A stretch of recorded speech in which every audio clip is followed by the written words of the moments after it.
All right, let's dive into a really fascinating paradox that's sitting right at the heart of Cambodia's economy. It's a story of huge ambition running smack into a very real and very challenging obstacle. So, on one hand, you've got this incredible wave of optimism. A recent survey from EuroCham Cambodia found that 62%, that's nearly two-thirds of all companies, are feeling good and are actually planning to hire more people this year.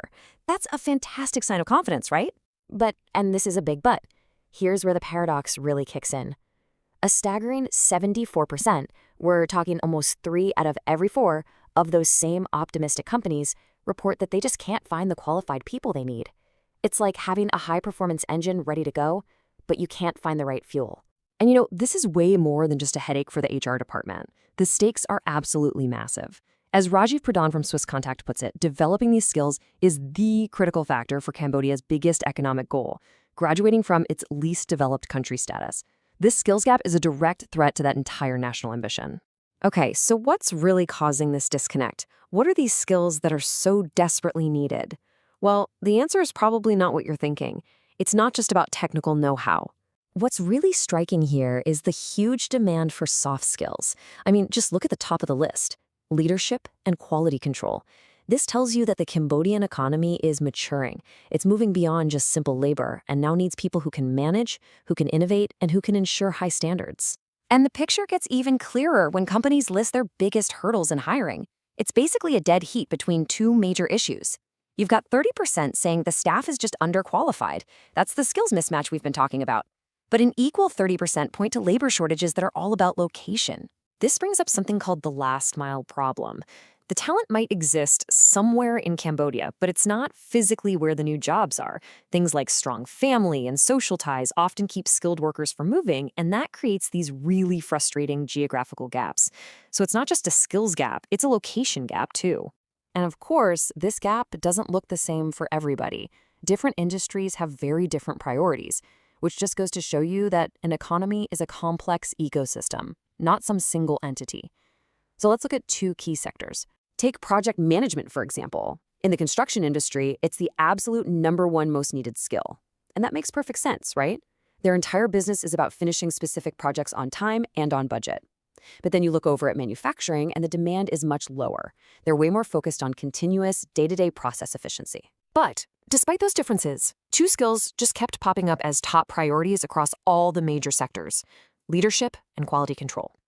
This tells us that while the technical stuff might vary, the ability to lead a team and the ability to make sure the work is good, those are the foundational skills that every part of the modern Cambodian economy is crying out for.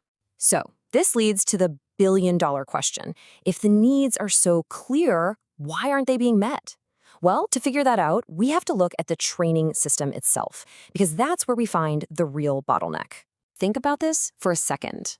Almost half, 49%, of all companies in Cambodia are completely unaware of the training options that are already available to them. This points to a massive failure in just basic communication and awareness in the training market. And here's the real kicker. For the companies that do manage to find and invest in training, an overwhelming 94% say it was valuable for their business. So the product is good, the demand is there, but the connection between the buyer and the seller is just broken. It's a classic market failure. To understand why this is so critical, we need to talk about MSMEs. That's micro, small, and medium-sized enterprises. And listen, these aren't just a small part of the economy. They pretty much are the economy, making up 98% of all businesses and contributing over half of the country's GDP. And this is where the problem really hits home. Large companies, they can afford to invest. Nearly a third of them will offer a salary bump of over $100 a month after training. But look at the MSMEs. Over a third of them plan no salary change at all. And it's not because they don't want to. It's because they can't afford the risk of training an employee just to see them get poached by a bigger company. So we have a really complex problem with huge national stakes. But here's the good news. The research doesn't just diagnose the issue. It actually provides a clear blueprint for how to fix it. Let's just quickly recap what's on the line here.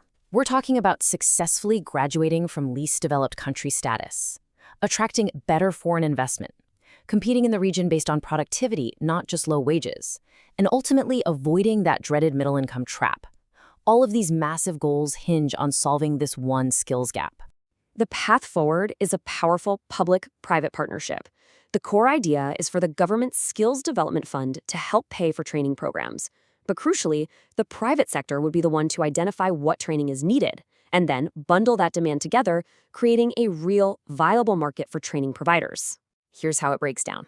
Step 1. The government promotes its Skills Development Fund and makes it super easy for businesses to access. Step 2. The private sector, through groups like EuroCham, acts as a demand aggregator, especially for all those smaller companies. And step 3.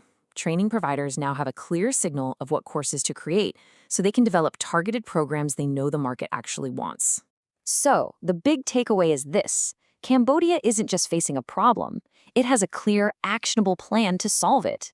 A plan to turn these very real growing pains into the foundation for sustainable, long-term prosperity. The blueprint is there. The only question that remains is whether all the partners can come together to build it.